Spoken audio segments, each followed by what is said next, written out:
This week, I brought you on because I want to talk to somebody who is an expert in campaign finance because it is an incredibly complicated subject.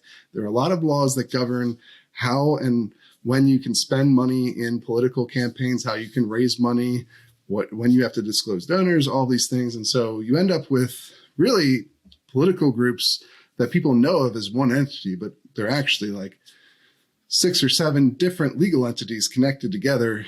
Certainly that's the case with the National Rifle Association, which is the biggest player in this space as far as guns go, right? That's still true today, isn't it? It is, especially with things like outside spending, now that the NRA has launched its super PAC. Compared to prior years, the NRA still is not quite at the same level of spending, but we're seeing it's still outspending groups like Everytown, at least when it comes to that federal election spending. Yeah, and I think the 2 big players for the NRA when we're talking about campaign spending, right, are its super PAC, which is called the NRA Victory Fund, and then the regular PAC, which is called the National Rifle Association of America Political Victory Fund. They're very original with that. And then, of course, you have the National Rifle Association of America, the NRA Institute for Legislative Action, and a variety of other NRA action groups. And so you just have a number of different groups with very little variation on their names that are all kind of transferring money between each other and then ultimately either into advocacy or politics. And so it can be very confusing, I think, for regular people to try and, or even reporters like me, to try and track down all this stuff, which is why people like you are so important for this, to help us understand what's really going on. And those 2 groups, though, the Political Victory Fund and the Victory Fund, they've raised somewhere around, $24 million this year combined. Now they exist as different things because they can only do certain things in each group legally because of the way campaign finance law works, right? That is correct. So the super PAC, the NRA Victory Fund, is the newer group. It's able to raise unlimited money from pretty much any source and can spend unlimited money on candidates. That means it can spend on ads that say vote for, vote against a candidate, boost them. It can't coordinate with a candidate. Whereas the NRA Political Victory Fund, very similarly named, can only take a certain amount of money from either individuals or other specific sources, depending on what the source is, depends on how much they can take from them. And so it has those contribution caps, and it can give money to candidates, but doesn't really do as much with with the independent spending in support of them. And so they have their own kind of lines that they have to keep into. But they can also transfer money between each other, right? Absolutely. The NRA Super PAC in particular has taken money from multiple other NRA arms. Right. And this is, of course, not specific to the NRA. Every town has its own PAC and Super PAC as well, although it seems to focus far more exclusively on the Super PAC. Is that right?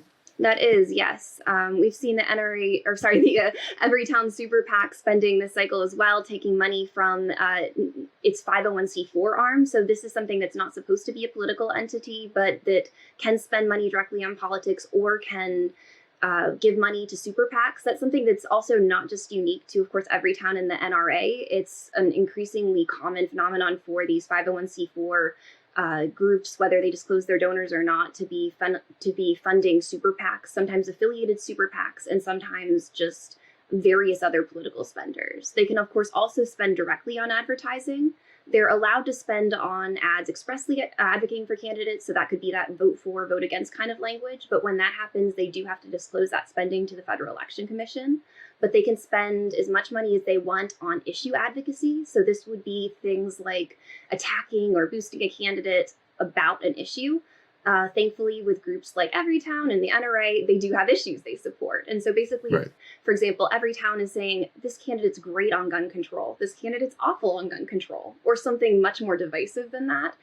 They don't have to disclose that spending to the Federal Election Commission, at least the 501c4 arm, the one that's not expressly a political committee, unless it is on TV or radio or a traditional medium aired 60 days before a general election or 30 days before a primary.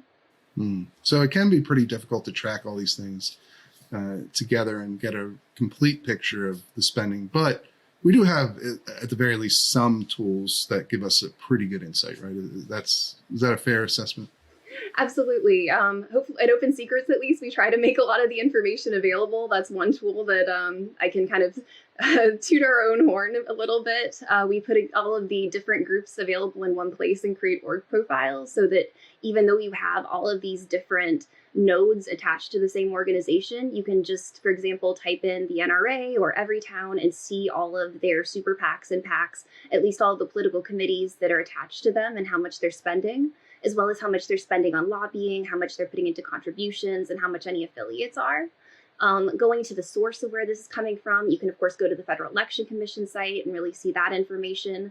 Or if you're interested in lobbying, going to the Senate and House site. So there's a lot of information out there.